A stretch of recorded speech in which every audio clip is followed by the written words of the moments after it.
Are you looking for a space where you will learn to improve your mental strength, emotional health, and heal your insecurities from the inside out? Take the first step to living a more meaningful life with the Better Me with Body by Bree podcast. I'm your host, Bree. I'm a certified personal trainer, entrepreneur, and mother of 3.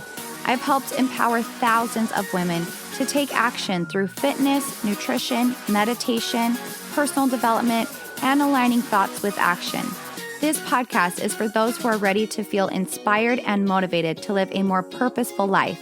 Let's grow together. If you have a picky eater, you know the struggle and anxiety that goes with trying to feed your child and make sure that they're getting healthy nutrients into their body.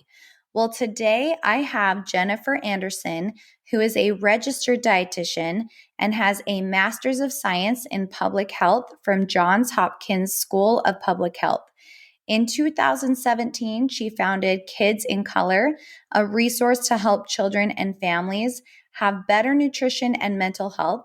And prior to starting Kids in Color, she coordinated youth nutrition programs at a food bank, and she performed research in inner city food deserts and consulted for the USDA National Office Education Program. Her academic background is in public health, nutrition, cultural anthropology, and economics. She also has 1.8 million followers on her Instagram, Kids Eat in Color, and I'm honored that she's on the podcast to help our parents of picky eaters. So let's get started. Hi, Jennifer. Welcome to the podcast. I'm so excited you're here. Hi, thank you so much for having me. I love what you do. I love your mission. I love that you help parents feel more confident feeding their children more nutritious foods. And I'm just so honored that you're here to help my listeners in case they haven't ever heard of you and what you do. So, can you explain what your business, Kids Eat in Color, is and kind of talk about your team of experts that you have? Sure, I would love to. So Kids in Color is a expert-backed resource for families seeking strategies for child nutrition and feeding. If you have a picky eater, if you are wondering what to feed your child or your baby, if you are having trouble just getting meals on the table, we are here for you. And I love our team so much. We have a bunch of dietitians, we have a psychologist, a pediatrician, occupational therapist, the whole thing. And so we bring that to parents in a way that is unique and so helpful. Yeah, I was actually shocked when I went to your website and I saw how many experts you really have.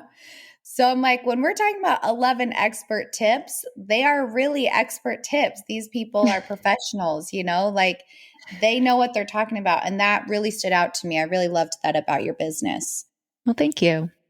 So what would you say your mission and purpose is of Kids Eat in Color? We really want to help parents feed their kids better, not just physically, but also mentally. We want to empower parents to help their children have a good relationship with food. And we want to do so in a way that protects parents' mental health. I love that. It can definitely cause a lot of anxiety for the parents. Yeah, for sure. I literally asked my brother, what's the hardest part of being a parent? And he said, trying to feed my toddler. He's like making sure that he doesn't starve and he's getting nutrients in his body. And every time we eat is a fight and it's so much energy and it's exhausting. And so I know a lot of people struggle with this. So you're blessing a lot of people's lives. So Yeah, thank you. absolutely. He is not alone. He is not alone. Yes. Even one of my best friends, she's like, I cannot get my kid to eat anything but Nutella and toast. That's it. That's all she eats all day, every day. And my poor child is like malnourished. Oh my gosh, that's so stressful. It really is. So what made you want to start Kids Eat in Color? Like, what's your story and your background behind it? Sure. Well, I was a dietitian before I had kids, and I had my first child, and he fell off the growth chart, and pretty early on. And I was like, don't you understand that I am a dietitian? No, kids don't care what you are or what you do. But yeah, that really kind of made me reevaluate child feeding and kind of focus my expertise in that area. And and as you know, when he was 3 and off to preschool, I'm making these cute little lunches, and I just remember standing in the kitchen thinking, I can't be the only parent struggling with this. Somebody put a just put a bug in my ear. You should start an Instagram page, and so I did. I put these cute little lunches. I was a lunch account for a while. And next thing I knew, I was not alone. Turns out, no, I'm not the only parent who has trouble feeding my kids. Well, and you're being very modest. You have 1.8 million followers on Instagram. Yeah. Like you're very successful at what you do. And so that's really cool that it started so authentically for you. Yeah, absolutely. Well, thank you so much. I really think that a lot of parents deserve the credit for kind of coming out and interacting with each other in this community. It's a really positive community where parents can come and they don't feel like they're judged. And I feel like that's such a big part of it, especially in the nutrition and public health world. I came out of public health. That's the area my master's is in. And there's so many recommendations, there's so many best practices. And at the end of the day, no one person can do all the best practices, unfortunately. Right. And we end up super stressed as parents. Right. Yeah, that's so true. Well, let's talk about the 11 expert tips you have for parents. And even if they can't do all 11, it's just giving them a little bit of an idea of how to help their kids. And I thought all of these were so good because some of them I was doing wrong and I didn't even know. And I'm like, I don't even have picky kids, but I'm doing this wrong. So it's very eye opening once you go through this list. So let's kind of talk about the 11 tips that you have for parents of picky eaters. So, number one, you say is start no pressure meals. Yeah. So a lot of times when we're worried about our kids, and we should be worried about our kids. I mean, I feel like that's kind of like the job description that you sign up for when you have kids, although you may not realize it, is it's your job to be there and to take care of them. And if they're not eating well, you want them to eat well so bad that you push them to eat well. And what we don't realize is when a child is being pressured, they really start pulling back and they don't want to eat that food. And if you've ever had a toddler, you're saying you have to eat it and they're saying no, I don't. You're saying yes, you do, and they're saying and I'm going to scream louder than you've ever heard anybody scream to make it clear that no, I'm not going to eat that pea or like whatever it is, right? So the no pressure meal is really the idea that you can leave that up to them. If they don't want to eat the pea, that's okay. When you say, you can eat it when you're ready, which is number 2, and I like to lump these together. When you say you can eat it when you're ready, you're just giving them permission to be in charge of what they choose to eat.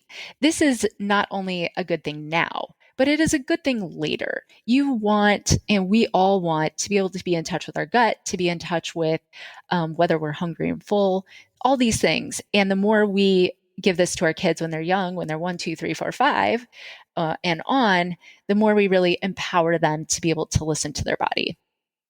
I love that because that's really the ultimate goal. Like, how many times have we been told, finish your plate, and you're full? That Yeah. your parents like, you need to finish your plate. And I've even like gotten stuck in that where I've caught myself and I'm like, you need to eat all your food before you go to bed. Cause in my mind, I'm thinking, well, they're going to go to bed hungry, or they're going to want a snack all night, or they've just played a whole game of baseball. They need nutrients in their body. And so Mm-hmm. I've done that, but they're telling me like, well, my stomach is full. Like, so I Mm-hmm. had to start listening to my own children. And our new thing is if they say, Mom, my stomach is saying it's full, then I'm really trying to honor that and say, okay, that's all right. Like if you want to finish it later, you can, Yeah. because I have definitely done that. I have put pressure on them for sure.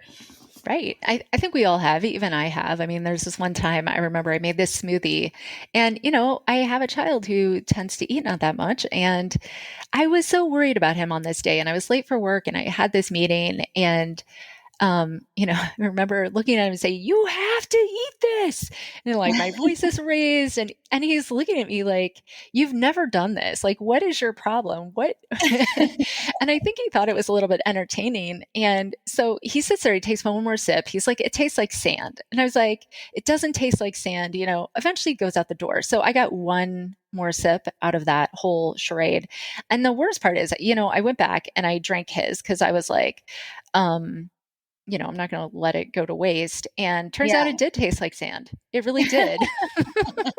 And I was like, wow, all that Um, for one yeah. extra sip of the sand smoothie. You're like, dang it, he was right. So I Yep. have a question. So here's my problem. So let's say you make a whole meal and you sit it down in front of them and they're like, I'm not hungry. I don't want to eat that. Do you save it? Do you say like, okay, well, I'll save it for you? Because what I tend to do is say, okay, well, this is dinner, so you can't have anything else. So if you are hungry, then you can eat this dinner later, but you're not going to snack all night. Like, is that bad? Is that okay? No, that's great. I mean, they're not, they're not the captain of the ship here. You're Right. the parent. You're in charge. Just because they don't have to eat it doesn't mean you're going to get up and make them another special meal. Right. They are in charge of whether they're going to eat something or not, which is great. But I mean, you can't take care of the family and yourself if you're like taking orders and Right. you're a When short I order don't want cook. them to say no to this like nutritious meal and then go eat chips later, Yeah. That's No, no, the no. biggest thing. And that's fine. It is a best practice for you as a parent to be in charge and to say, okay, I'm going to decide what I buy. I'm going to decide what is available. It doesn't mean you never listen to your child, but it just means no, they're not calling the shots, especially if they're 2 years old. Yeah, Like, for what do sure. they know about nutrition? They just want pasta all the time or, whatever their food is that they know of right now. For Um, sure. so we don't have to give in to kids. We don't have to be involved in that way. But like, okay, you don't have to eat this, but sit here with the family Yeah. and let them get down when it's appropriate for them to get down. But it's Okay. I perfectly love fine and healthy to set those boundaries. that. Okay. I love that. All right. Number 3, have open and closed hours for the kitchen. I've never done this and I think I need to. Well, I think what you're just telling me is that you are doing this. Basically, this Okay. just means no, you can't come back in 10 minutes because you didn't like the chicken and rice that I made you and then say, "Oh, and I want goldfish." I mean, you can say that, but Yeah. it doesn't mean you're going to get that. So I Right. think, there's a lot of reasons why there needs to be times when kids are not eating. One of them is just so they know what it feels like to be hungry and full. That's so important. It's okay for a child to have the sensation of hunger in the context of, being offered regular meals and snacks. It's okay for them to experience hunger now and then.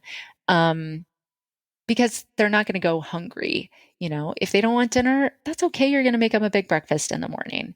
Or if they don't want snack, that's fine. They have another meal right around the corner.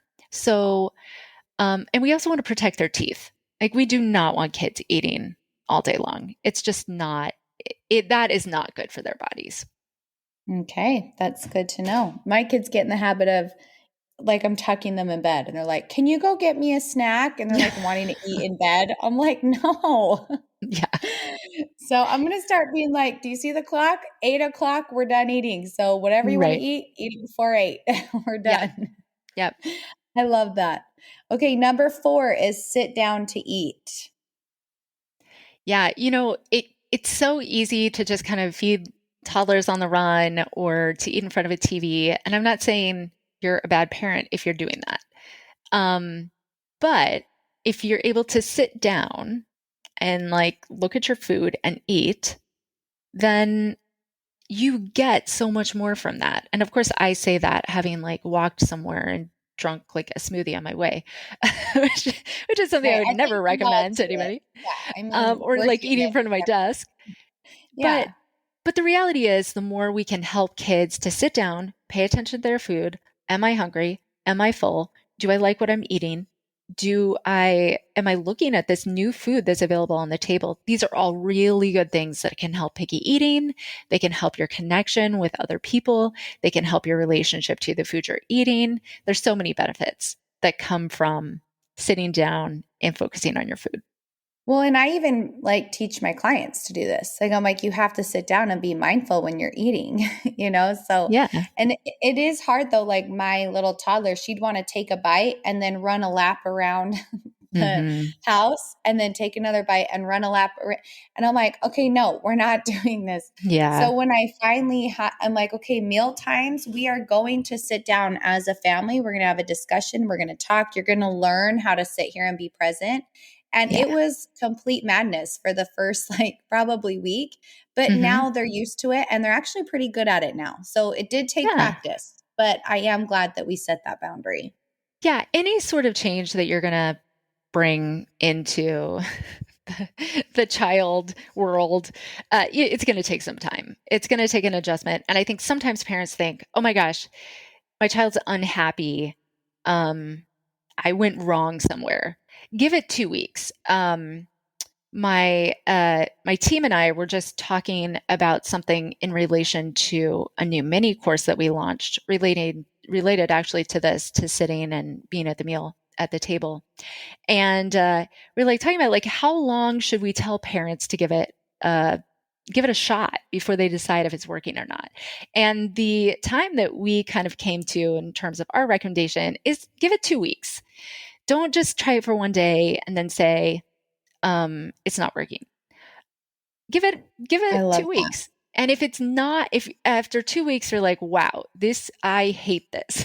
This is not Yeah. working for me, then you can say, okay, maybe I'll tweak it. I'll see what I want to keep. But if you've only given it 2 days, you haven't given your child the amount of time they need to kind of go through all the stages that they need to go through to realize it's for real. Because they got to make sure you're serious. They got to test the boundary a little bit. They got to try to do what they did before. They have to Mhm. like express their feelings. All these takes days, right? So Yes. at the end of 2 weeks, your child should be like, oh, okay, this again. I guess I'll go along with Right. it. Right. They realize it's not changing. Yeah. Well, the next one kind of goes in is kind of what we were talking about before, but number 5, grown up set the menu. Yeah. I mean, we all know if our toddlers set the menu, chances are it'd be less than balanced. And um, as parents, we can bring some of our nutrition knowledge to the table. Like, oh, hey, it is important to eat fruits and vegetables. Hmm. If that's something our family can do. So I'm going to put those out on the table, or I'm going to put them on your plate. Yes. And it's maybe something that they wouldn't go rummaging through the refrigerator and take out a cauliflower and say, oh, this is what I want for dinner. I mean, they might now and then, but in general, that's not going to be their thing, right? So we have to do that because we're the parents. We know what foods are, we know what's at the grocery store. Hmm. Is it bad to say to kids, like, you have to take just one bite? Like, you have to taste it and see if you like it or not? Or should we not do that either? Well, here's the thing about one bite rules. In some contexts, they seem to be helpful. I will also add, I've had a student intern scour the research literature looking for information specific to one bite rules. I've looked, we've talked to professors, all this stuff. Nobody can actually find any research on this concept of a one bite rule. But it's something that's kind of developed by parents over time, and even whole cultures have this culture of trying things. For example, in my family, we've kind of, and I have a selective eater as well. In my family, we've kind of come to this place where trying something isn't a thing. The kids know they don't have to. They know that I'm not going to pressure them. They understand what's going on. And so I can be like, hey, you got to try this. It's so good. I can say that. I would also say that to a friend, right? Um, and they, and then they might try it. It's not because I'm telling them to, it's because I've kind of set up this culture. If you have a rule, you have to try this food. It might work for your family. But I would say for most families who might be interested in this podcast episode, uh, they're going to be like, something's not working in my house. And this one bite rule is what I think is the answer to end my stress. And I will tell you in that case, it's probably not the answer. It Right. really truly is probably not the answer because you think that you're trying to help your kid get used to a food, but you're also having to overcome the resistance to the food. So if you really want your kid to learn to like something, it's much better, especially if there's any sort of picky eating or resistance or stress at home, it's much better to be like, hey, oh, that's fine. You don't have to eat the salad. In fact, I'm not even going to put some on your plate. I'm just going to eat it myself. In that case, I have seen more children try more foods when you don't give it to them, but you give it to everybody else because they want to be a part of it. They're like, oh my gosh, everybody else is eating it. I want to be a part of that. And then they Yeah. get the win. They're like, oh my gosh, I tried it myself and Right. I liked it. So there. It is funny because I still remember being like 6 and my mom making me eat salmon. I Mm-hmm. still hate salmon. Like I Mm-hmm. never liked it. And for some reason, she's like, you have to eat the salmon. And I'm like, that is like my food I hate is seafood. And so it's just, I think too, like giving kids permission to have foods they just don't like because there's foods you don't like, right? Like Exactly. I do really like that. For sure. Okay, number 6, add some fun with food activities. We're talking about kids here, right? Kids learn best when they're playing. Kids learn best when they're having fun.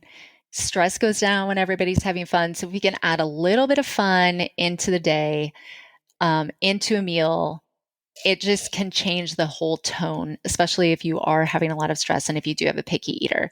We go into this really far in depth in our picky eating course. And what parents tell us is the the activities are the things that really change things around for them because um and this can be kind of like a more advanced thing for more extreme picky eating, which is where these parents are coming from. But we tend to think, oh, I'll just make them do it, or I'll make them sit at the table, or make, all these things that you're putting all these expectations on the child.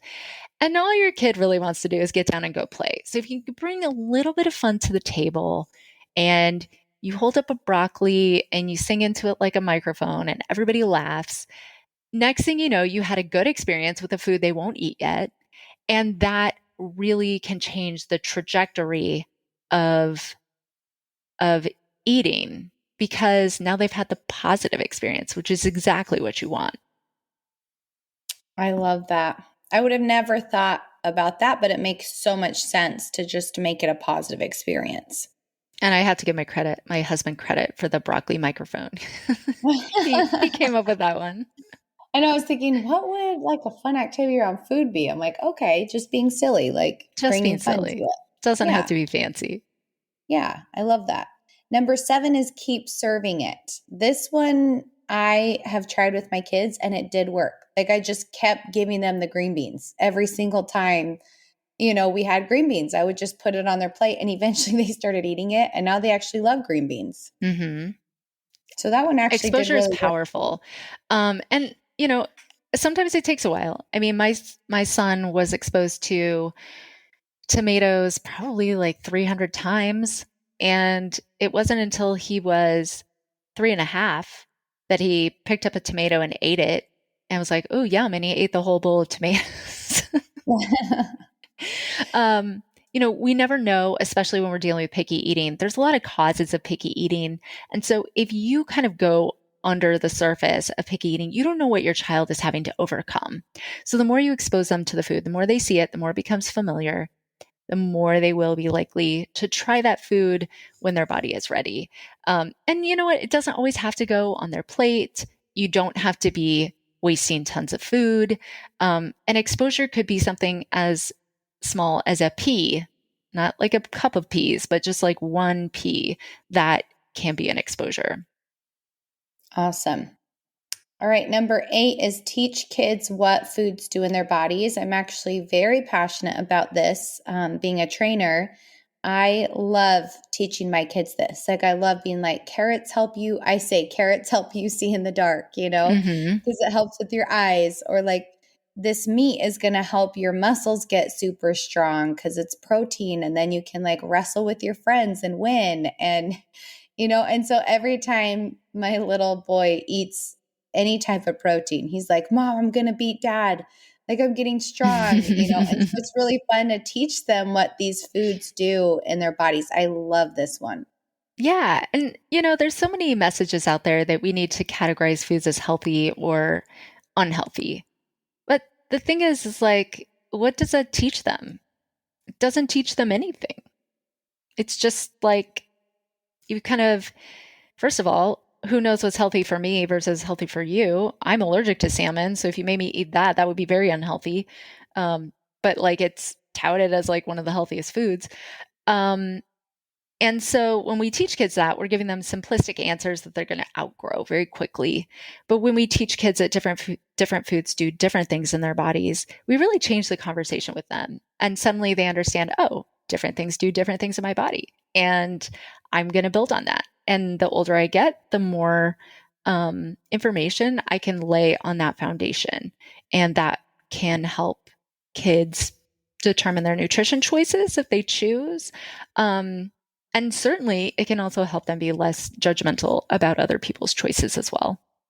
Yeah. And is it okay? Like for me, if Olivia wants to eat, like for example, yesterday, she's like, had two cookies and then she wanted to eat a Rice Krispie treat and then asked for an ice cream cone. And so I'm like, okay, how does that make your body feel? Like, do you think you're going to get a stomach ache or a headache from all that sugar? Like I try to teach them how they'll feel if they eat, all that sugar. Do you think that's okay to do? Well, I think like every parent is going to decide what's okay for them, first of all. I'm definitely not the final word on what's okay and what's not.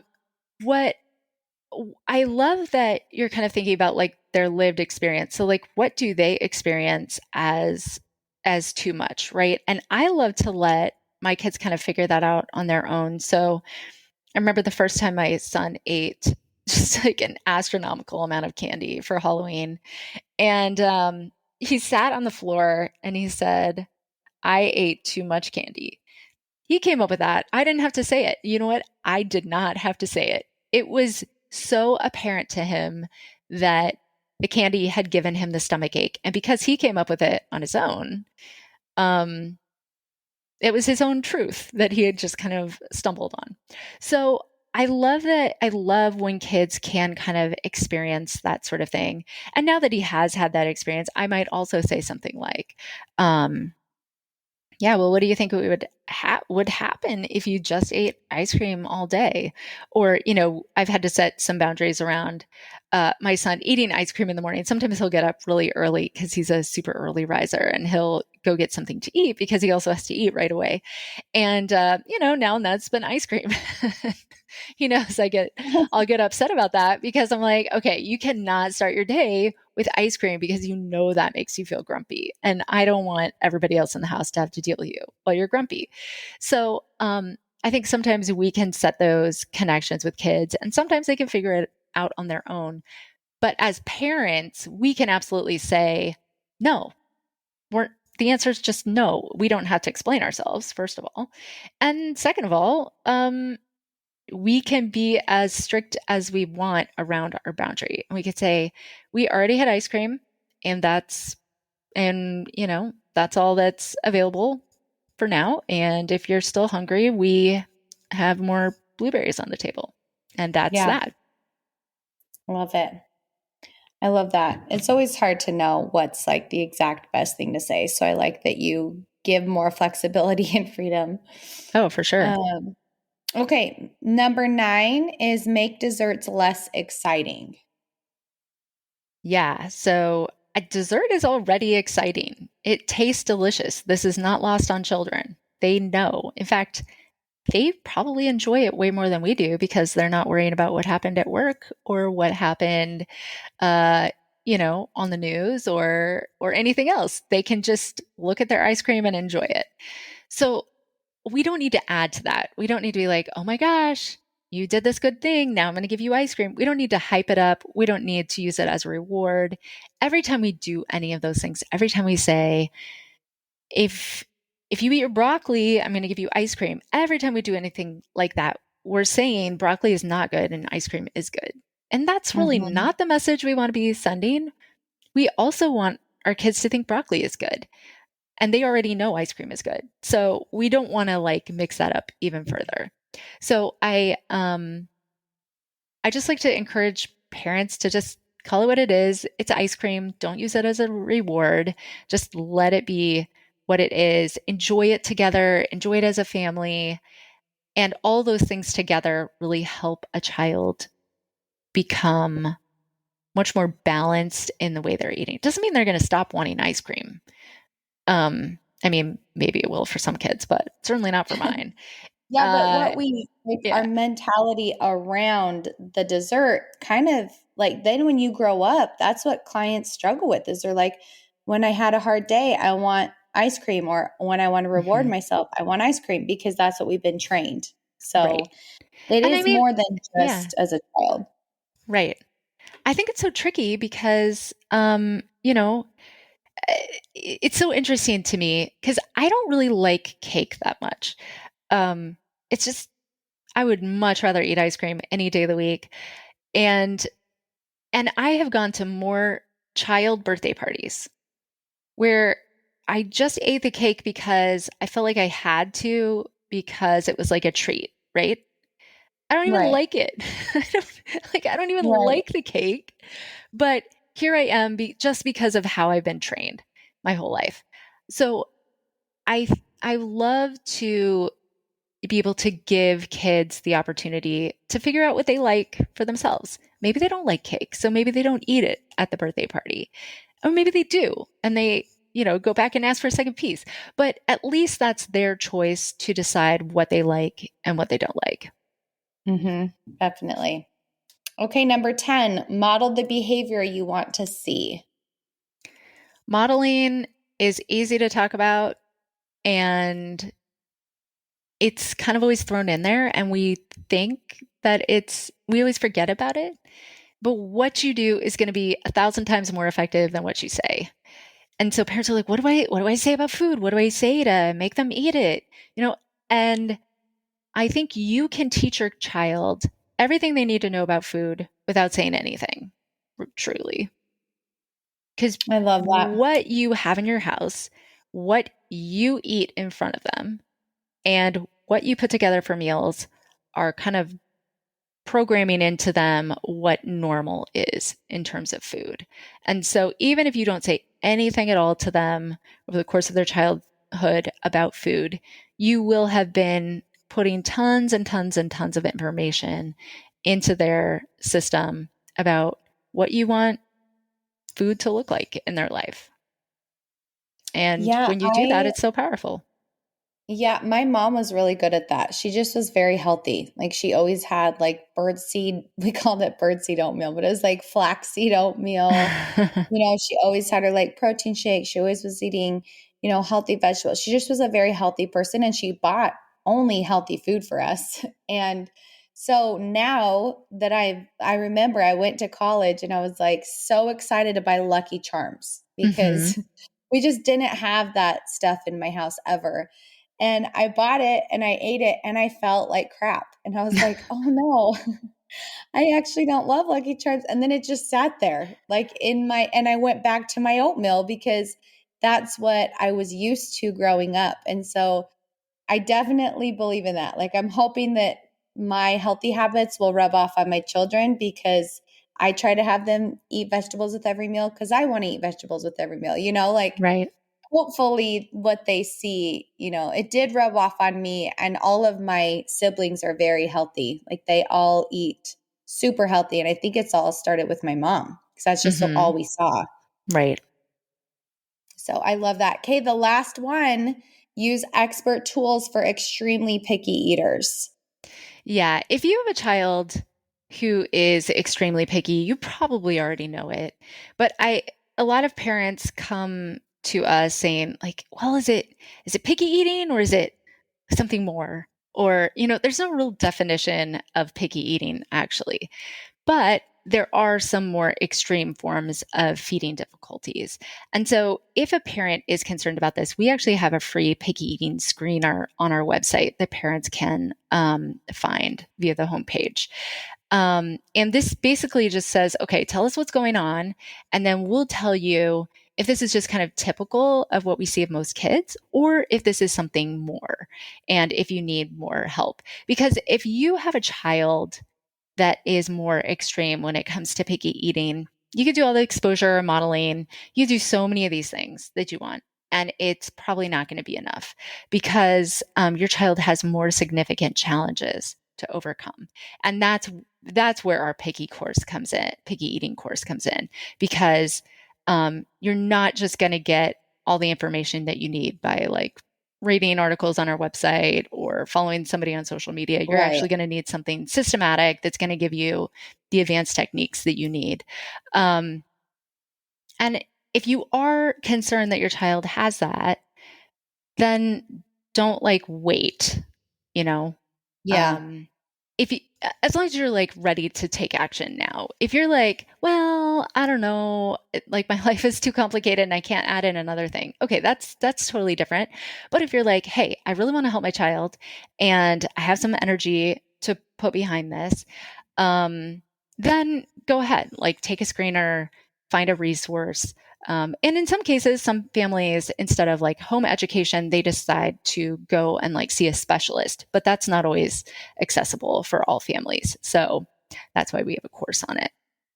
Yeah. And sometimes it's a textural thing, or, maybe they have autism, or it could be something, like you said, something way deeper.